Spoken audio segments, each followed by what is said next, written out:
एक नेताजी की बीवी के साथ कोई जबरदस्ती कर रहा था, तो वो नेताजी भागकर अंदर गए और चरखा उठा लाए और चलाने लगे। बीवी को गुस्सा आया और वो चिल्लाई, तुम पागल हो क्या? ये गुंडा मेरे साथ गलत कर रहा है और तुम चरखा चला रहे हो। तो पति बोला, चरखे से तो अंग्रेज भाग गए थे, ये किस खेत की मूली है, ये भी भाग जाएगा। ये कहकर नेताजी चरखा और जोर जोर से चलाने लगे, जब तक वो गुंडा उस नारी के साथ और ज्यादा बदतमीजी करता रहा।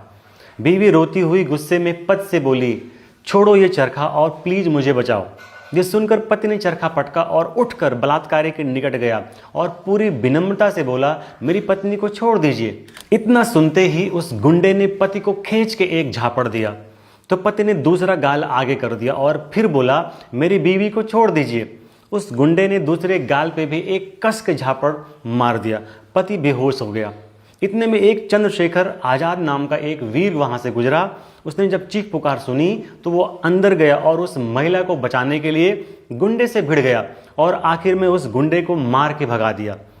औरत ने चंद्रशेखर आजाद को धन्यवाद किया, पर अचानक लोगों की भीड़ वहां पहुंच गई। तो पति ने चतुराई दिखाते हुए सारा क्रेडिट खुद ले लिया और अपने दोनों लाल गाल सबूत के आधार पर दिखा दिए। कहा, मैंने अहिंसा का पालन करते हुए इसकी रक्षा की।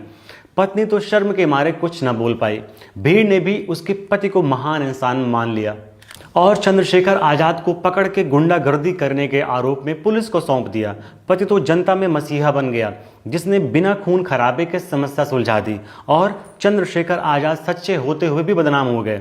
कहानी हमारी आज़ादी की भी कुछ ऐसी ही है। देश के लिए जान देने वाले आतंकी कहलाए और चरखा चलाने वाला देश में महात्मा बन बैठा। देश हमेशा उन वास्तविक वीरों के बलिदान का ऋणी रहेगा।